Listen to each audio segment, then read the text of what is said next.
Welcome to Real Foot Forward, a West Tennessee podcast from Discovery Park of America in Union City, Tennessee. Today's episode is brought to you by Northwest Tennessee Tourism.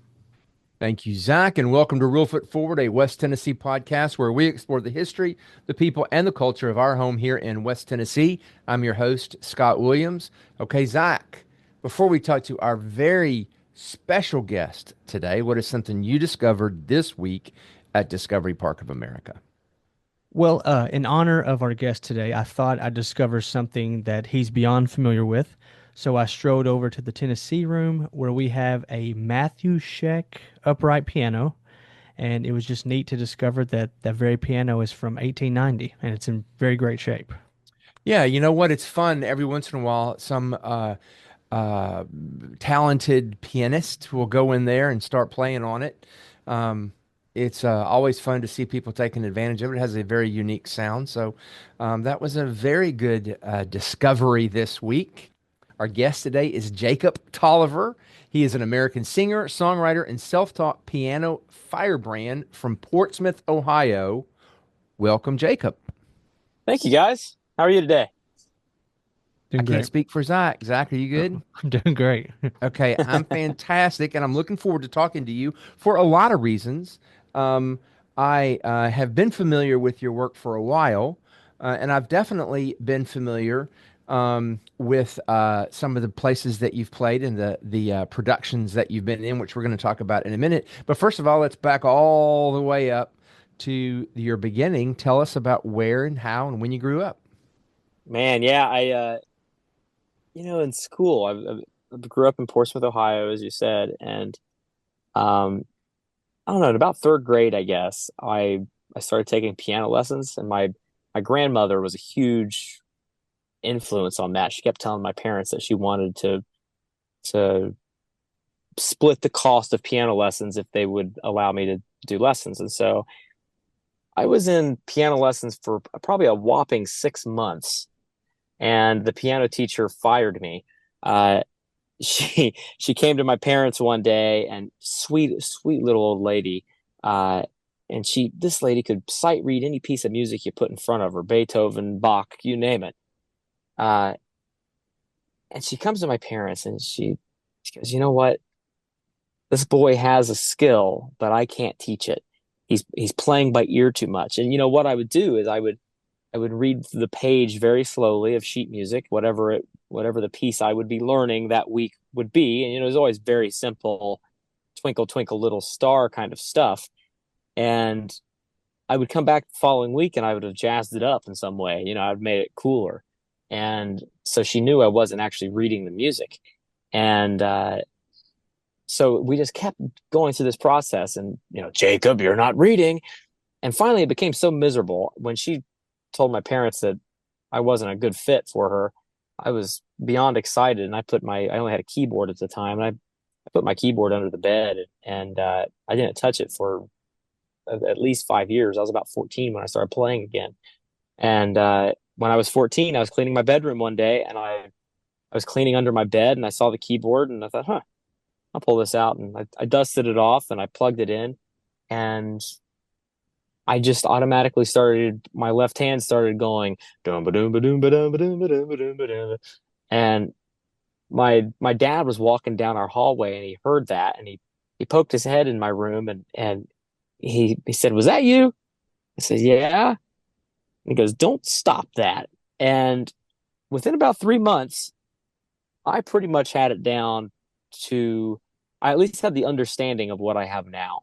Like I understood it fully. I knew what I wanted to do. I was doing a lot of the stuff that I do today, but it wasn't as refined and as sharp. But the understanding, in 3 months, I had it down. And it was so funny because my dad, he kept telling me, he goes, "Son, you need to listen to Jerry Lee Lewis and Little Richard. You're playing like Jerry Lee and Little Richard." And I thought, well, parents are always wrong at 14. And so I thought, yeah, sure. And so I just refused to listen to them. And finally, about 9 months later, I was really playing, but at this point, he'd had enough. And my parents one night they called, this is before YouTube really took off. They called the local radio station and had them play Great Balls of Fire. And oh, my mind was blown. I go, oh my gosh, this is what I'm doing. And I could see everything he was doing on the piano. And so the next day I made my mom take me out and we got a Little Richard CD and a Jerry Lee cassette. And I just started absorbing all of it at that point, Fats Domino and Elton and Leon Russell and you name it. But that's kind of how it all started. And as a real little kid, as a toddler, my grandmother, she always had a radio playing in the background. I mean, every day she'd wake up in the morning and she'd flip her radio on, and it was always tuned into this oldies station that is in our area, and so it was always something, but it was usually older than 50s rock and roll. It would be Bing Crosby or Glenn Miller or something along that nature, and so I always had this kind of love for music of yesteryear. But as far as how I started playing, man, I really don't know. But and it was weird too when I gave up piano, and even before I started playing it in third grade, I'd go around telling people I'm gonna be able to play piano one day, and they kind of giggle at me and say okay, and I just knew it. It was the weirdest thing, and here we are. It was meant to be. Yeah, yep. Now you mentioned going viral a little while ago, or how the internet. So you walk in to a hardware store and just start playing. Is that the first time you went viral? The first time I went majorly viral, yeah, I'd had some success on some other videos, but it was never, and it's still this way. I hate social media. And I hate technology. I mean, I'm like a little old 90-year-old curmudgeon. I hate all that stuff. And so when I was in high school, I had this friend. He was super into all the tech stuff of the day. He had all the latest, uh, you know, uh, video recorders and cameras and all these things. And so he was always like editing videos and doing stuff like that in high school. And he kept hounding me for a few months. He was, man, after school one day, let's pop into the music room and I'll record you playing some stuff and I'll put it up on YouTube. And I didn't know what YouTube was. I mean, I was, there were a couple cat videos circulating, but that's about the extent of it. And, um, and so finally, he asked me so many times, I go, okay, let's stick around school. It's Thursday or whatever. And we shot some stuff and he made the account. He, and he would run it, but it was all linked through my email addresses and everything. And so he was running the page as me. And, it's funny because now people get hired to to run YouTubes and social medias, but he was doing it out of enjoyment. And so we had some stuff when I was in high school kind of pop off, but and that's actually how I don't think these videos are up there anymore. They were so green. I ended up taking them down, but that's how I actually I was cast for the Broadway musical, the Las Vegas stint of the Broadway musical Million Dollar Quartet. And a casting director saw a video of me playing piano on YouTube, and they sent a message to my YouTube channel. And at that point, that buddy that had been running that page, we'd kind of let it go. It kind of died down. This was right out of, I was just uh, out of high school. And so we were really doing that a couple years prior. I don't think we did any videos my senior year. So those videos, I kind of forgot about them. They just wasn't a thing. And I get home, I was working at I worked at an ice cream pizza shop during high school, and I was still there. And I was a month away from starting college. I was going to Ohio State, and had everything paid for. The dorms paid for, the books paid for, everything. I was enrolled. Everything was a done deal. And I get home from this ice cream shop one night, and I have a notification in my email from YouTube saying somebody sent you a message. And I go, that's weird. I mean, who's looking at this stuff? And I click on it, and it's a message from this casting company in Las Vegas. And they said, "Hey, we're interested in auditioning you for Million Dollar Quartet." And I was aware of the show because it had just won a Tony that same year, and so I was very aware of it. So I called the number the next day and said, "Hey, this is Jacob Tolliver. Um, what's the deal?" And they said, "Well, we'd like to fly you out tomorrow to Las Vegas. Is that okay?" And I was 17.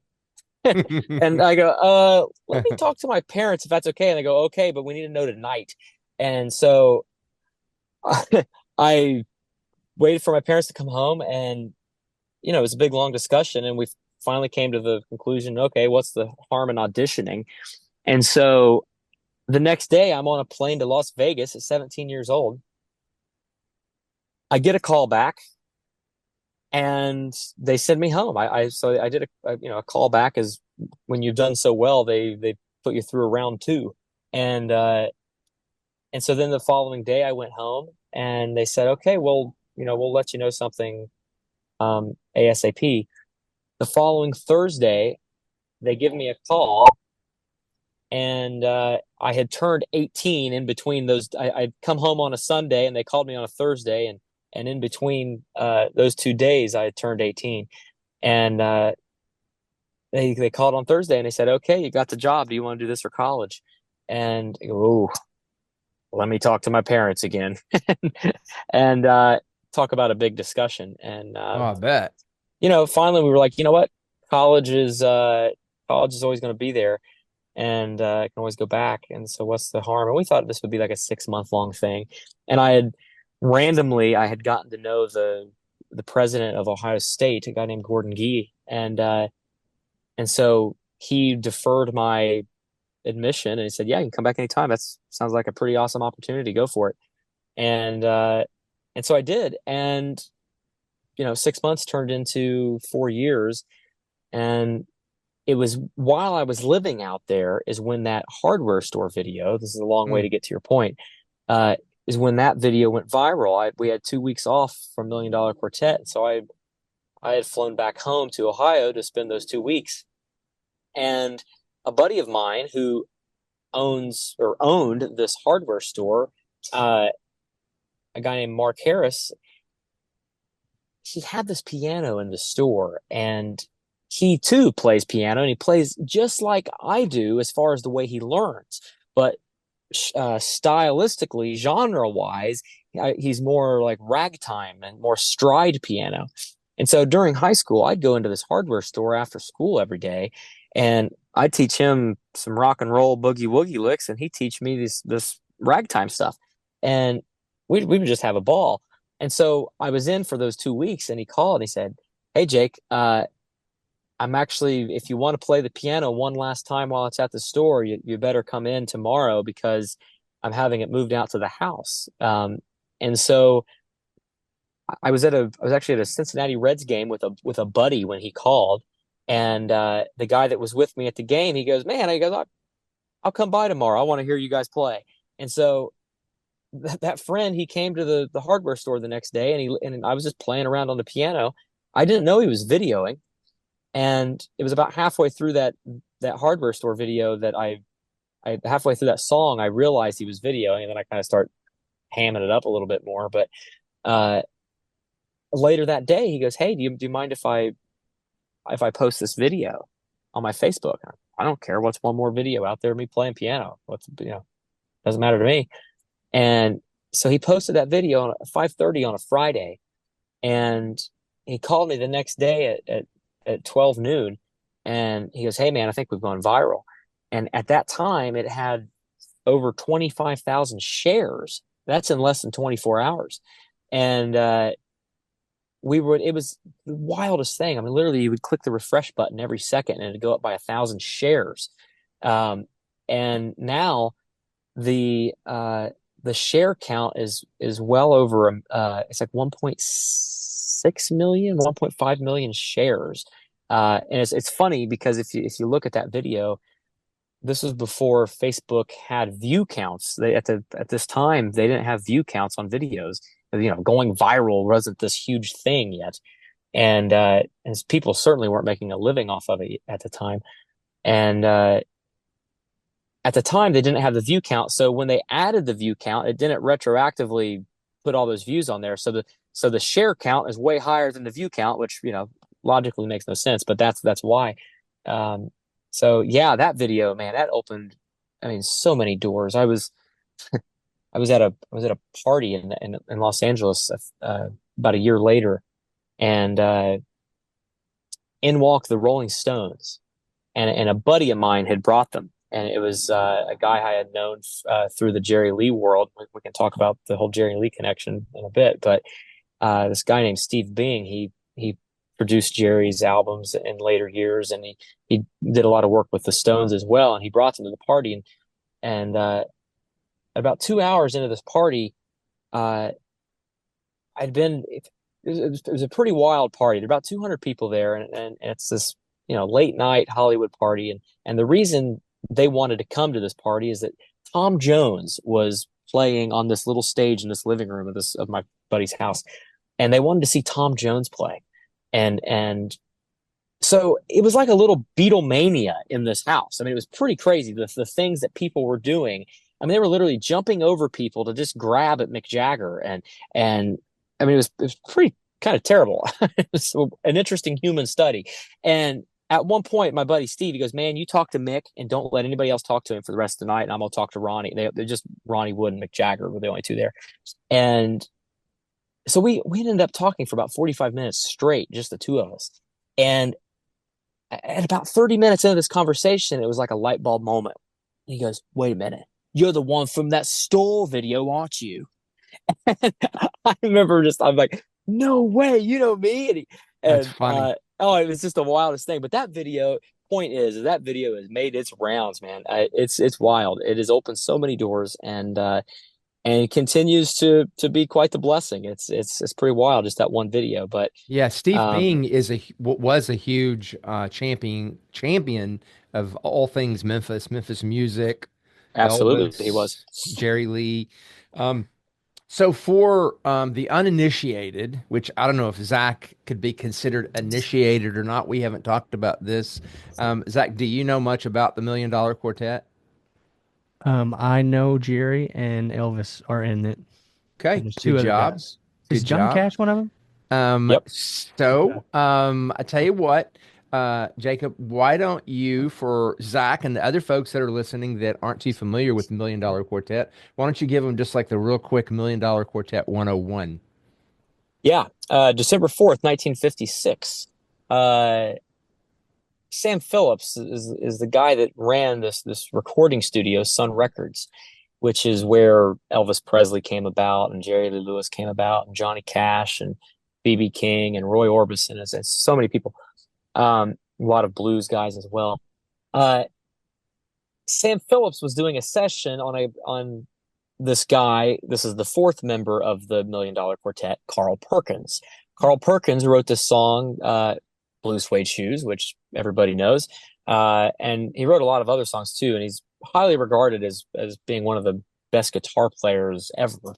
Um, but he just never reached that complete star status that Elvis and Jerry and Johnny Cash did. But so at the time, Jerry Lee was a session piano player, and his first hit wasn't to be released for another week, and so he was the session player on Carl Perkins on the session that Carl Perkins was doing on December 4th. Well, Elvis Presley had already been sold off to RCA. Sam Phillips, the guy that ran Sun Records, he was belly up. He went bankrupt, and the only way he could save the record company was by selling Elvis for $40,000 to RCA. And so Elvis had already been sold, and he was already out in Hollywood making movies. And Johnny Cash was still there. So Elvis, this is right around Christmas time, December 4th. Elvis had just gotten home, and he was visiting his family for Christmas, and he decided to drop in and say hey to Sam at Sun Records, and he'd brought a girl with him from out west, and he decided to show her around his old stomping grounds. And so all of a sudden now you have Carl Perkins, Jerry Lee Lewis, and Elvis Presley in the building. Well, then a little bit later, Johnny Cash decides to drop by to pick up a royalty check that Sam had for him. And so now you have all four guys in the same room. Well, Sam Phillips was smart enough to call the local newspaper, and not only that, he and Jack Clement, the engineer, they were smart enough to turn the reels on to record the audio. These guys started having an impromptu jam session that night, the four of them. And so later, the newspaper comes and they take this iconic photo, which most people have seen, whether you know it or not. It's this iconic photo of the four guys gathered around a piano there at Sun Records, and so the newspaper took that photo, and the headline the next morning was Million Dollar Quartet with that photo on the front page. And so that night was so special. You know, that's the first and only time the four of those guys were all in the same room at the same time, and so later, you know, they've made musicals about it and so on. And so that's kind of how that whole movement started. And the musical, the Broadway musical, you know, for the sake of dramatizing a story, they kind of took the events of, I don't know, of about 18 months and consolidated it into one night just for the sake of a story arc. But the whole story is based in truth. There's nothing made up. It's just again, it's all kind of squeezed into one night, where most of that stuff happened 6 months later or a year later. But yeah, it's a very great show and a great story because of that. And yeah, it all started from that night, just this weird happenstance night that became legendary. And you can actually listen to that actual audio today of, you know, go on Spotify and listen to the Million Dollar Quartet audio of Elvis and Jerry and Johnny Cash and Carl playing. And, you know, it's just a lot of, you know, it's just like you'd think a bunch of dudes in a room would sound like that have never rehearsed together. You know, they're doing fragments of songs and they're messing up lyrics and doing a lot of gospel songs. They all, you know, grew up in the church and a lot of Christmas songs because it's Christmas time. So Yeah, but yeah, for folks who are fans of Elvis or Johnny Cash or Jerry Lee or any Roy Orbison, any of those guys, or Memphis music, or you know, folks from Japan, folks from the UK. I mean, that whole Million Dollar Quartet is like an iconic, you know, religious moment almost. And so it's always been fascinating to me. What was the first time that you actually yourself went into Sun Studio and went through the tour? it's it was the morning I met Jerry Lee. Um,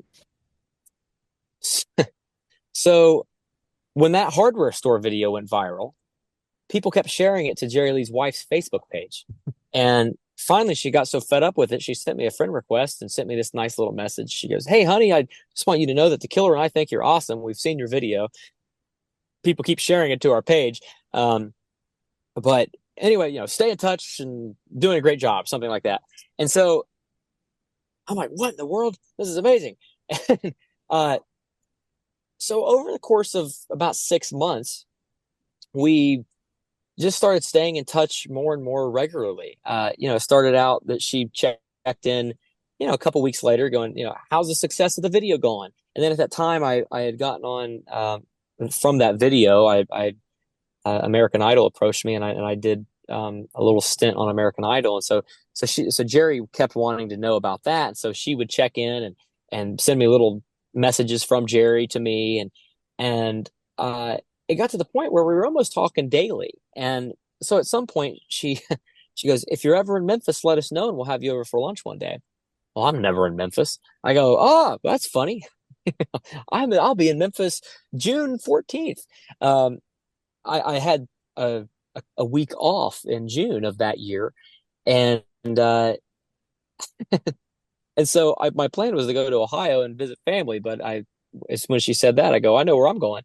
So for Father's Day and for my dad's birthday, we went down to Memphis and we went to Sun Records in the morning. We went to Jerry Lee's for lunch, and then that evening, the Rolling Stones were actually playing in Nashville at Nissan Stadium, and we went up that night and saw the Stones. It was the craziest day you've ever spent, and uh, so that was my first time at Sun Records, and I really didn't get to enjoy it too much that morning because I'm so psyched out about going to see Jerry right after that. I'm thinking, man, all these thoughts are going through your head. You're going to meet one of your heroes. Um, but that was the very first time, and I'll definitely never forget it. But I've been back quite a few times since, and it really is one of those places that you kind of get something out of it each time you go, and part of that's due in part to you get a different tour guide, and they have a Right. little different nugget of information, which Yeah. is always equally as fascinating as the prior information you had learned the last time. But uh, even just looking around, you notice different things, and it's really this kind of hallowed ground, and so to be able to do that and then go to Jerry Lee's house and hang out with him for a few hours that one day, it was quite mind blowing. Yeah, I've seen the video of that. I mean, that what an amazing experience you had. Yeah. Well, that that I think the video you're probably referring, that was years later. Okay, that's a different one. Yeah, this was just hanging out. It was so funny. You think you're going to meet Jerry Lee Lewis. It's going to be, I don't know. You don't know what to expect when you go to somebody like that. When you go to a house of somebody like that. But we go, and Jerry's seemingly nowhere. We're like, where in the world's Jerry? It's just us and my dad and Judith, his wife. And she was kind of vetting us, making sure we were okay for him to meet. And so finally, after we talked for maybe 20, 30 minutes out in the living room with Judith, she goes back and she goes to this other room, and we hear her. She goes, "Baby, you ready to see the boys?" and he goes, "Yeah, send them on in." We go into this room. It's his bedroom. He's just sitting there in bed with a plate of bacon on the side, with a cigar in his, or a pipe in his mouth, and he's watching Gunsmoke. It was just, oh, it was wild. And we sat there for 2 hours and just, you know, shot the breeze with Jerry and talked about everything you can imagine. And so we just really, Jerry Lee was an interesting guy. He didn't take to too many people, very easily. And he was, you know, uh, had a guard up for sure, and had a reputation for, he could be kind of crotchety and stern and a little, quote crazy, but um, what I got to know him very well for 10 years, and that couldn't have been farther from the truth. When he was drugged up in the 70s, sure, he would have been very crazy and would have had a mean streak, but he's a sweet guy with a wicked sense of humor. And from that, we just really started becoming close. He a few years later uh, asked me to be his official opening act on the road, and so I toured with him for 3 years as his opening act. And we've just if there's a scenario you can think of that you would do with your musical hero, we got to do it. It was unbelievable. I even got to record a duet with him. It's not out yet, but we have it in the can. We will be putting it out within the next couple years. um, and it went wonderfully. And I mean, even I was even a pallbearer at his funeral. I mean, that's how close. I mean, it was Yeah, that's incredible. it was an amazing 10 years with your hero. It was Yeah. I mean, quite something. what a story arc, just you and yourself and what your career has done. I mean, that's amazing. Yeah, Someone's up there wow, looking out for you. you're not kidding. It's unbelievable. I mean, the I whole think time I it's think just Colonel Parker might be up there doing some deals on your behalf. I don't know what his percentage is, but he's doing something. We're going to take a quick break, and when we get back, I've got lots more questions to ask you. that's good. Looking for your next adventure? Northwest Tennessee is calling. From breathtaking outdoor escapes and charming small towns to rich history and unforgettable experiences, there's something for everyone in our little corner of the world. Plan your trip at nwtntourism.com and explore our corner. I hope you're enjoying the Real Foot Forward podcast from Discovery Park of America. If you are, please be sure to subscribe, rate, and leave a positive review on iTunes, Spotify, or wherever you listen to podcasts. Our guest today is Jerry Lee Lewis. Not really, it's Jacob Tolliver. So I know you've gotten to like open for him and play for him. I don't know if this is a dumb question, but can you sit at the same piano and play together? Like, if you guys got to do that? Not seriously. I Okay. mean, you definitely can do that. We never seriously did it. There'd be a piano backstage or something, and Hmm. uh, we just kind of peck around and do some kind of funny little stuff. But we never like sat down and just Gotcha. rocked out. Um, I will say though, are you familiar with Jimmy Swaggart? It sounds familiar, but I am. So, so Jerry Lee is um, one of three famous cousins. Jerry Lee, Mickey Gilley, who is a famous country artist and played piano in the same vein as Jerry Lee, and Jimmy Swaggart is a very famous preacher, a televangelist, who also plays piano in that same vein, but with a little more gospel twist. Jimmy Swaggart, he's the last one alive. He was the oldest and the last remaining. But I've actually become kind of close with that whole family as well through the Jerry Lee connection, and he just as much was responsible for my, you know, progression in piano playing. I would tune in every Sunday to watch him, and I would just watch him play that piano and just absorb it. And so after he's the one that did Jerry's funeral. He's the guy that preached at Jerry's funeral, and being his cousin. And so after the funeral, it was really wild. The three cousins, they grew up going to the same church, and that's Jerry Lee actually went to Bible school and he got kicked out.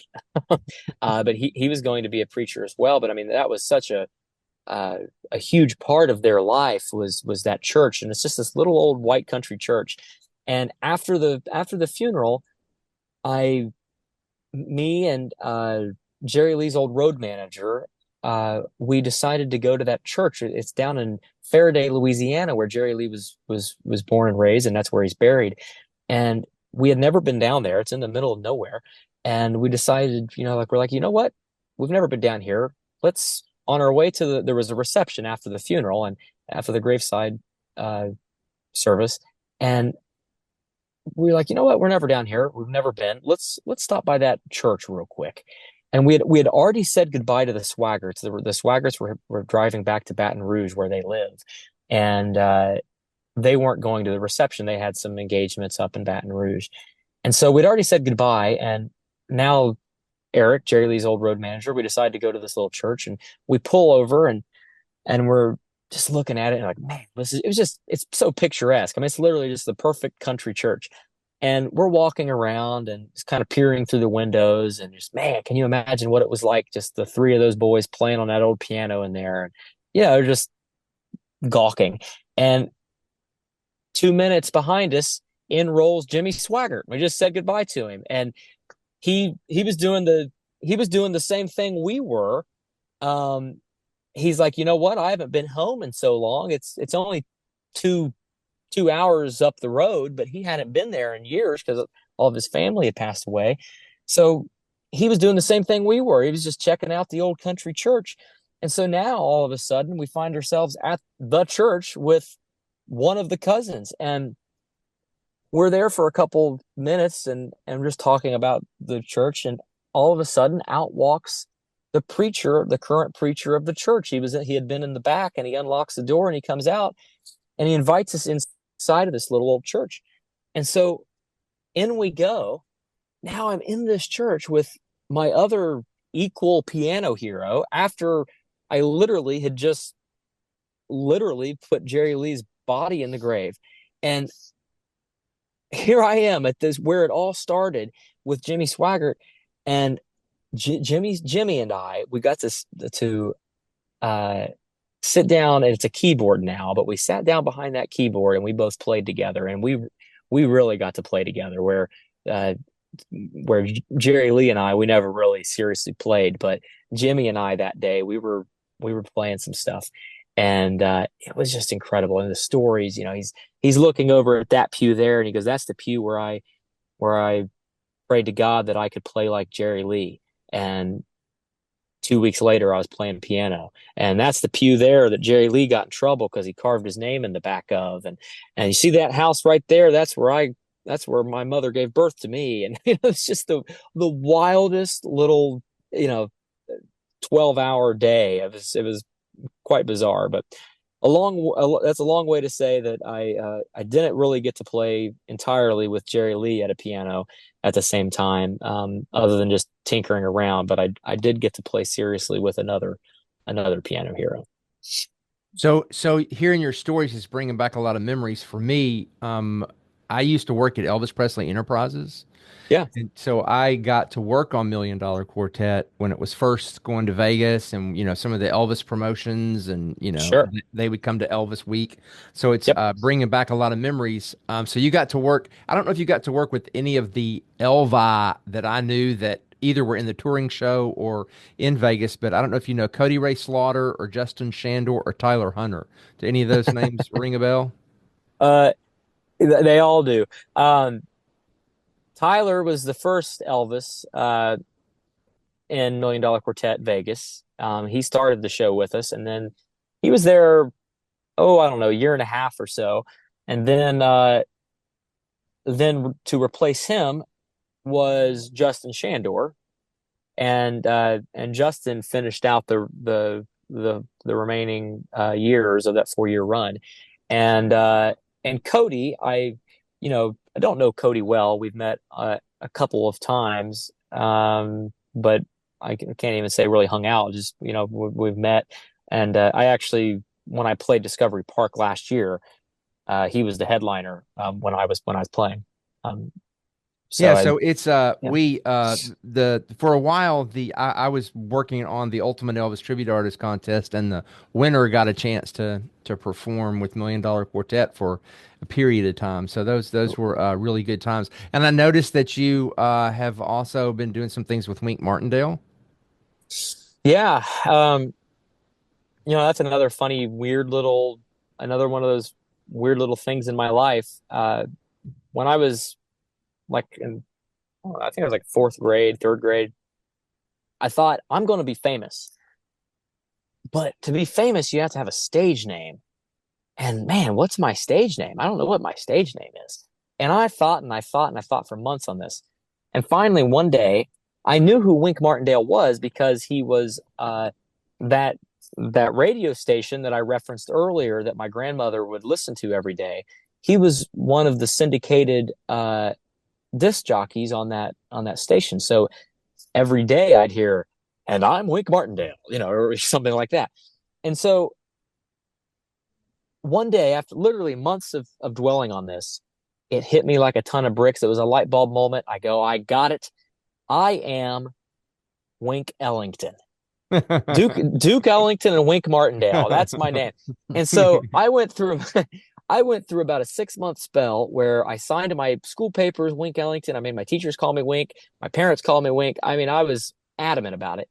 But I gave it up one day after about 6 months because I thought even more important to a celebrity, more important than their stage name is their signature. And I couldn't master the autograph with the W and the K and the E. It didn't look as good. I had a fantastic autograph for Jacob Tolliver, and I had a very poor one for Wink Ellington, so I ditched it. So there was this weird little Wink phase, in my life. Which what kid in 2005 or 2004 or whenever this was has a Wink phase? Wink Martindale arguably hadn't been relevant for 30 years, and so now you fast forward, I'm living in Las Vegas, and Elvis Presley Enterprises, they had partnered with this new owner of the old Las Vegas Hilton, which is where Elvis did all of his Las Vegas residencies. And they were you probably remember that they were doing uh, this whole Elvis exhibit out there with they brought in a bunch of a bunch of the stuff, cars and jumpsuits, and they did like a mini Graceland exhibit out there, and there was this big to do about it. They were bringing in this Elvis show where they were they completely uh, retrofitted the stage that Elvis was on. They turned it. They brought back the old curtain, the curtain that Elvis had. They brought back the booths. They literally top to bottom, the theater and the show was Elvis's show that he would do at the old Hilton, and and there's this big red carpet event, and at that time when I was in Vegas, I got to know uh, a guy named Joe Esposito, which I'm sure you know. Very, For very those of well. Yeah, for I those of knew Joe very well.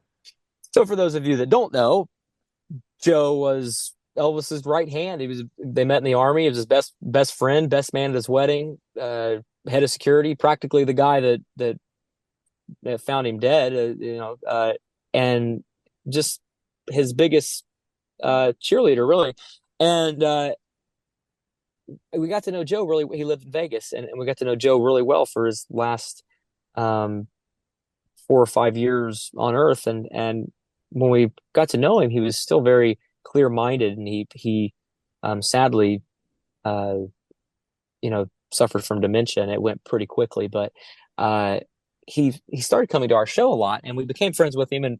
And me and another buddy, we'd do these weekly breakfasts with him, and every Monday we'd go out to breakfast and just really hit it off. Well, this this Elvis event is taking place at the Hilton, and Joe tells us he invites us, and well, I guess we'd actually been invited already because of this Million Dollar Quartet, but Joe said, "Hey, I know you're going to be at this party tonight and this opening night at the red carpet. Priscilla's having uh Priscilla's having a an after party up in Elvis's old suite, but it's ticketed."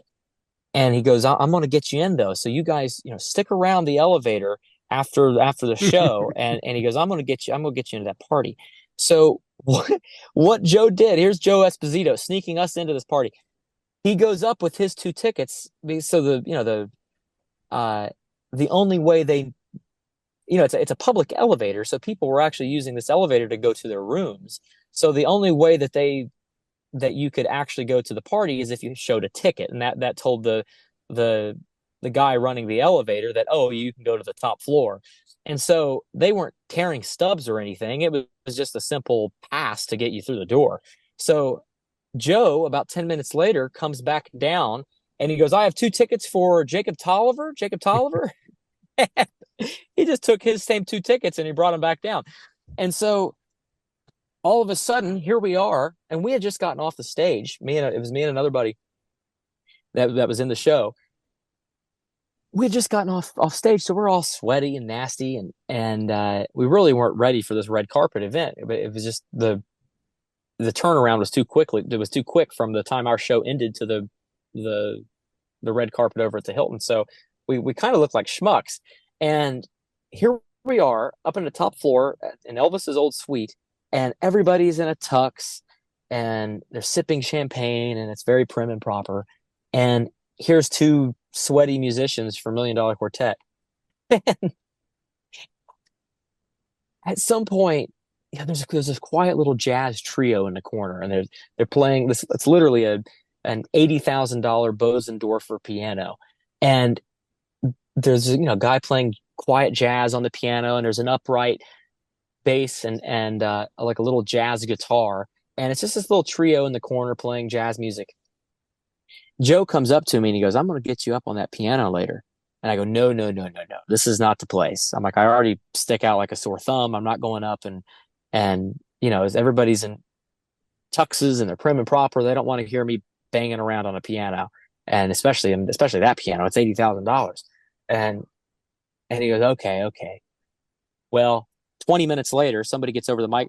One of the guys up there that were in the jazz trio get on the microphone, and Ladies and gentlemen, there's a young man out here from just down the road. He's playing at Harrah's Las Vegas in Million Dollar Quartet. Jacob, get up here and show us what you got. And I look over and sitting on a couch is Joe's across the room sitting on a couch, and he's just looking over at me, grinning like a possum, and he gives me a big wink.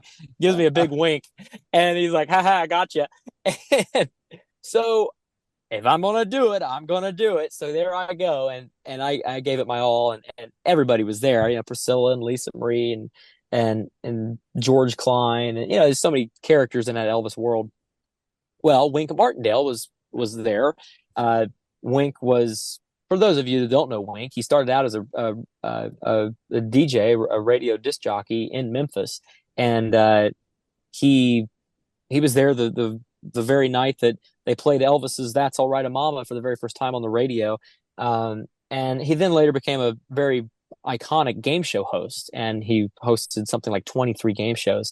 And and he and Elvis stayed very close throughout their whole throughout Elvis's whole life. And Wink's wife Sandy had actually dated Elvis years prior, and so they were all friends with Elvis, and they remained friends. So they were naturally invited to this party as well. So they were there. And after I'm done doing my thing on this piano, over walk Wink and Sandy and their son Eric, and we talked for like 3 hours. And again, full circle moment. I was Wink Ellington 15 years ago, 20 years ago. And so of course I'm not telling him that. It's too embarrassing. Well, we just hit it. I mean, it's like we've known each other forever. So they end up coming to Million Dollar Quartet the next night, and we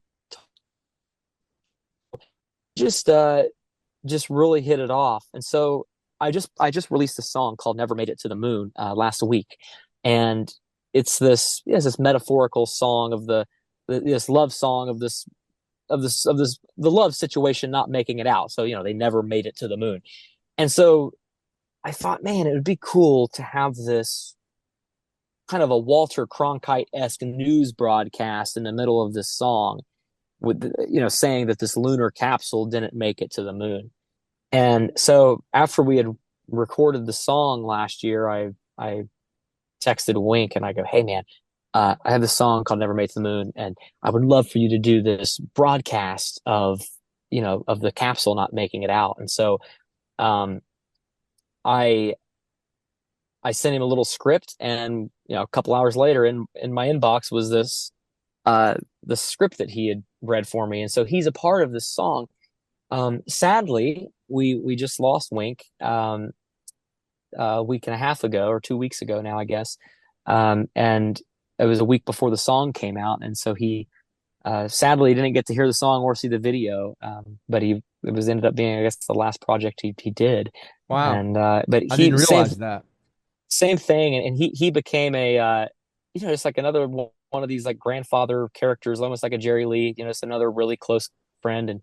And I mean, we would just did so many things together. I mean, I just hung out all the time. And when I moved after Vegas, I moved to LA, and I was down the road from them, about 10 minutes down the road. And so, weekly, we were multiple times a week, we were going out to dinner and breakfasts and concerts and shows and just all kinds of stuff. And he, was so kind and introduced me to so many people in the industry, and just was a real advocate for me. And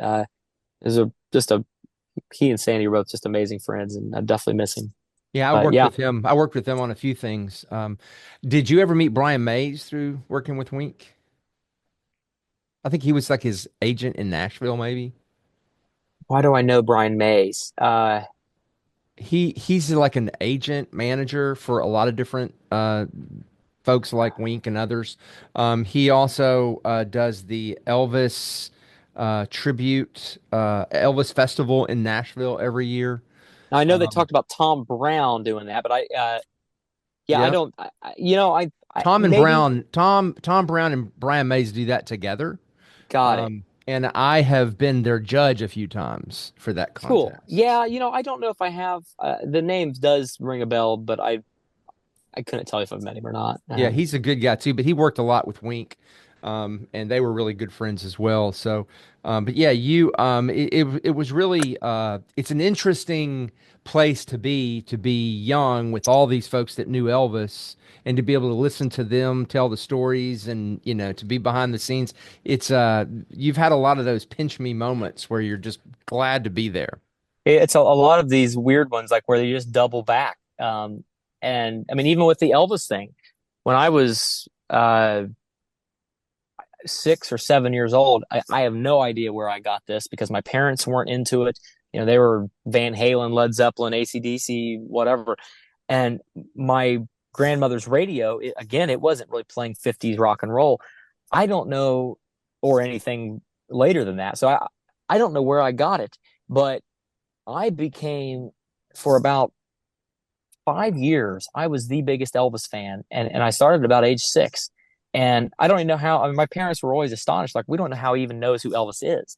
And I mean, I had every album, I had every movie on VHS. I mean, I couldn't get enough Elvis. And so, when I look out one day, and the way we met Joe Esposito was he just came to our show and he walked to the front of the stage and shook our hands. And I look down and there's Joe walking towards the stage, and I'm on stage and there's Joe, who I know very well who he is. And I'm like, what in the world is happening right now? There's Joe. And then, so then like you said, I get doubled back into this whole Elvis world. And it goes even deeper than that. I'm good friends with Linda Thompson and Priscilla.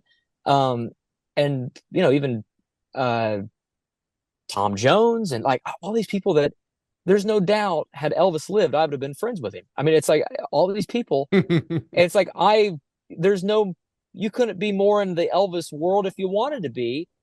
And it was just the wildest thing. And same thing happened with, and this is kind of all through a Wink connection. Wink's son is is on the management, for the Beach Boys. I have gotten to know the Beach Boys really well. And when I was in middle school, the Beach Boys, I mean, it might as well have been the Backstreet Boys. I I was the biggest fan. And then you double back, and here I am. It's like I have an open opportunity to sit in and jam with them on a song every time they go out. So did you meet Jerry Schilling along the way? Yeah, no, Jerry Well. It's another one. Yeah, it's wild.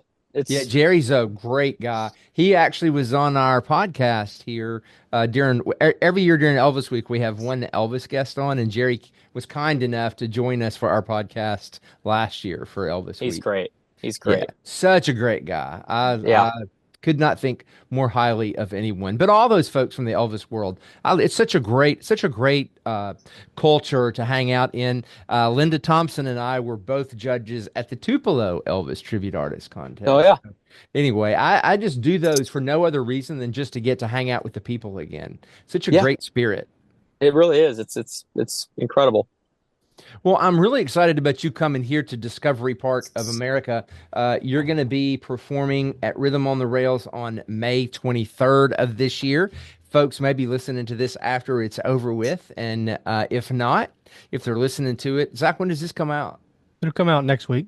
Okay, great. So Yep. this will be the next one. So there'll be a little bit of time for people to schedule. I'm telling you, this is going to be a great night. It's going to be Jacob and a group called Sunaria is opening. So it's going to be a lot of fun. I've seen so many videos of you. I wasn't able to be here when you were here last time, but I've seen so many videos of you. I cannot wait to actually get to meet you in person and see you perform. Thank you very much. I'm really looking forward to it. And for those of you that were there last year, Lord willing, my back won't be out this year. I for those of you that weren't there, I had I actually had an incredible opportunity to perform at the Ryman Auditorium the night before, and I was giving it my all. And I go and I do this cutoff at the end of my song, at the end of the set there, and I do this big punch, and I threw my back out, and I walked off the stage, and I was in the wings for an hour and a half, couldn't move, and I was literally in tears. I mean, I was crying like a baby, and slipped a disc. And so when I performed at Rhythm on the Rails last year, I was I was wrapped up in a in a back brace and could barely move. So hopefully you'll get a better you'll get a better show this year. Hopefully I'm not Oh, it was paralyzed. good last year. Don't. Yeah, from what I heard, nobody knew you were in a back race. You were a superstar, from what I heard. I, So, I knew you were because I saw it on social media and I got worried that we might not have you, but thanks for being a trooper and still coming. Of course. well, it's gonna be fun, and hopefully you'll get to come a little bit early so you can actually check out Discovery Park and Oh yeah. see what we have inside the building, and you'll be able Yes, to I walk plan on around. it. Absolutely. Awesome. Well, thank you again. Thank you for joining us, and I cannot wait to meet you in person. Thank you guys. Likewise, and I'm really looking forward to it and hope to see everybody there. And thanks to all you listeners who've joined us today at Discovery Park of America. Our mission here is to inspire children and adults to see beyond. To plan an experience here for you and your family, visit discoveryparkofamerica.com.